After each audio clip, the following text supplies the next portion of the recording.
Welcome back to the Practical Money with Theo, where we turn complex money into simple systems. If you want to take control of your money and feel more confident with it, you are in the right place. Before we continue, the ideas from this episode reflect my views and experiences. I'm not your financial advisor, and this is not personal finance advice. Remember, always be a student, not a follower. In today's episode, I want to talk about something that often confuses people. The difference between the three main ways of earning money in the UK. And these are employment, self-employment, and limited companies. At first glance, they may appear similar. After all, they all allow people to earn an income.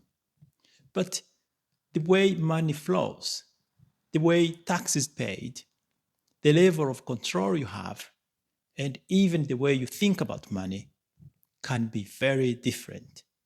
And understanding those differences can help you make better financial decisions. Imagine three people. Each generates £60,000 a year. One is employed, one is self-employed, and one operates through a limited company. Same number, very different reality. So let's start with employment.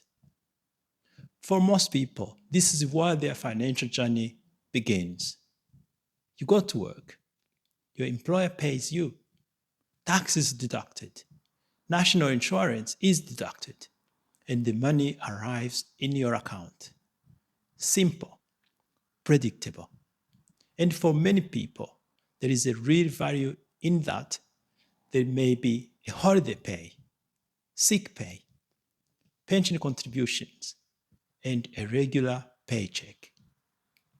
That predictability can reduce stress. You know what's coming in each month. For many people, that peace of mind has real value. Of course, employment also has limitations. Your income is often linked to your salary, your hours, and your contract. And while there may be opportunities for promotion, there is usually less flexibility than other routes. Which brings us to self-employment. Some people reach a point where they want more independence, more control, or perhaps they have a skill they want to offer directly to clients. A plumber, a consultant, a photographer, or a pharmacist providing professional services.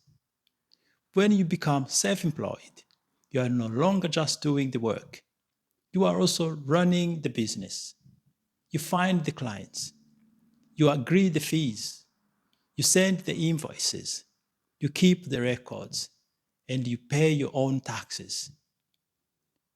If you work, but do not find clients, money does not arrive automatically. There is no employer providing a monthly paycheck. So the freedom can be wonderful, but so can the responsibility. People often say, I want to be my own boss. And that can be a wonderful thing.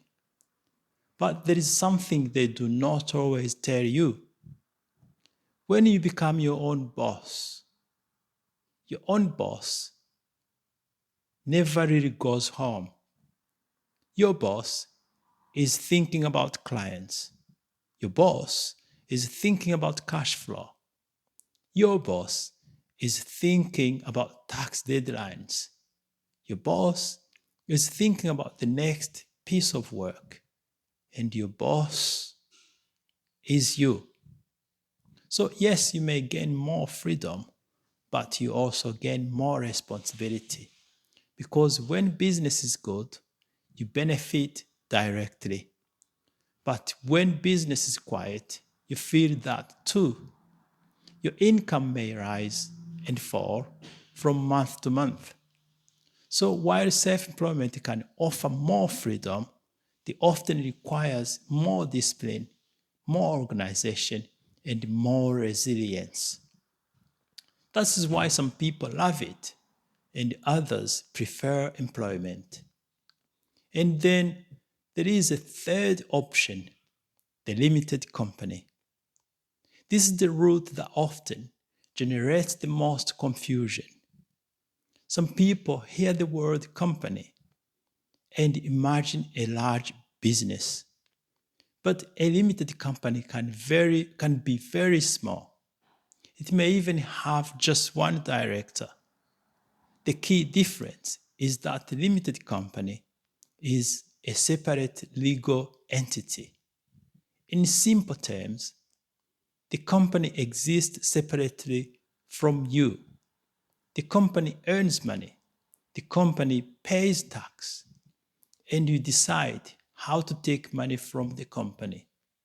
In the UK, limited companies are registered with Companies House and they have reporting obligations to both Companies House and HMRC.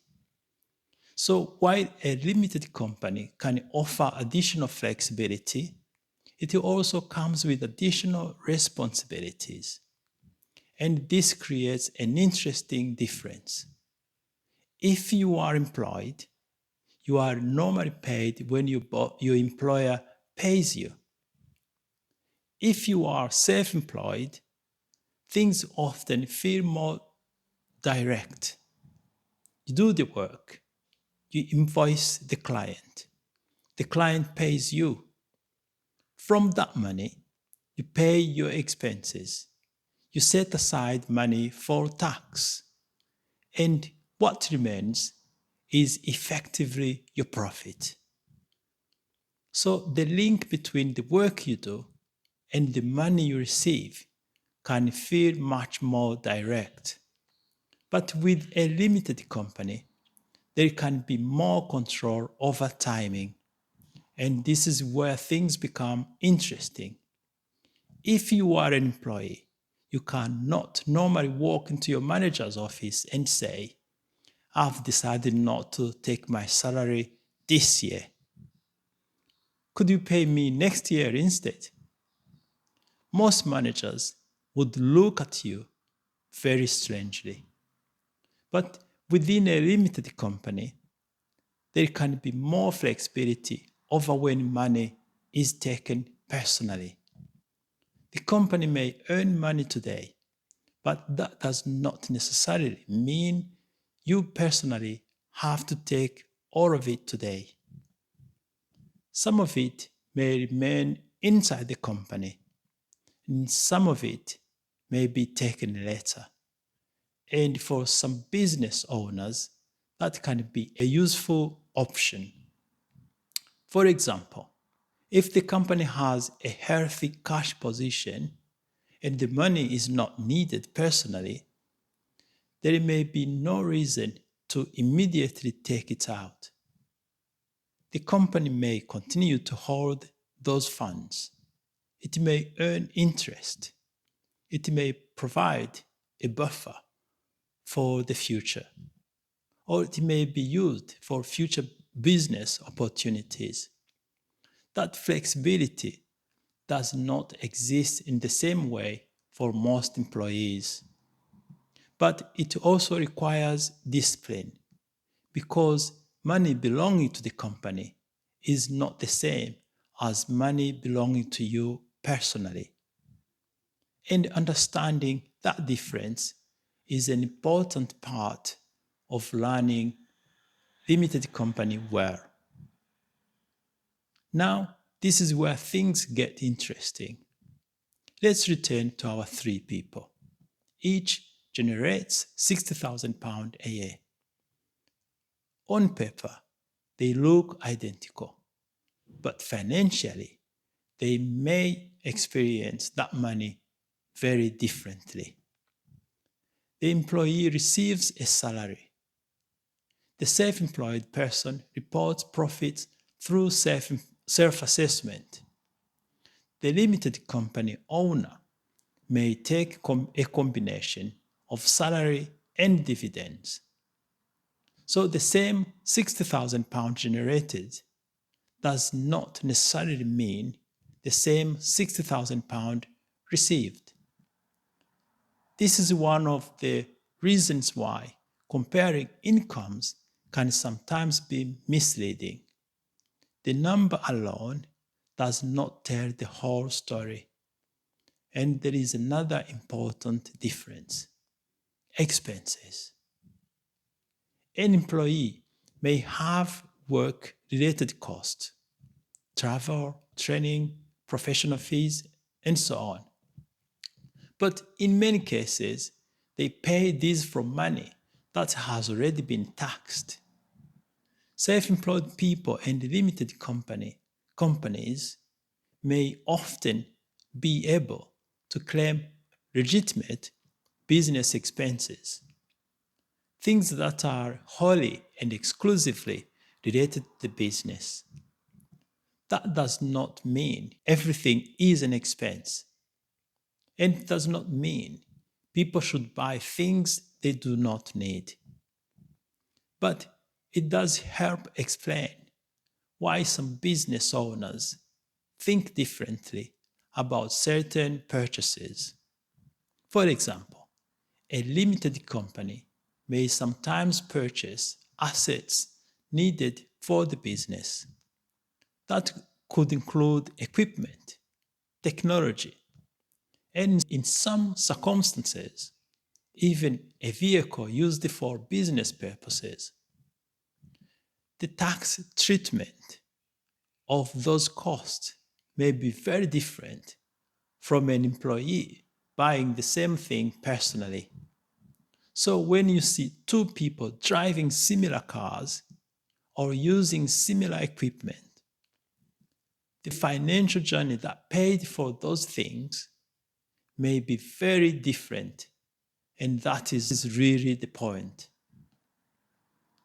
The same income does not always create the same financial outcome.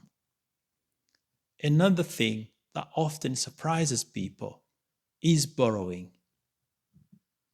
If you walk into the bank and apply for a mortgage, the employee often has the simplest journey. Their income is easier to verify. There are payslips, employment records, and a clear history. Self-employed people can still borrow. Of course, they can, but they may need more evidence, more accounts, more history, and sometimes more patience.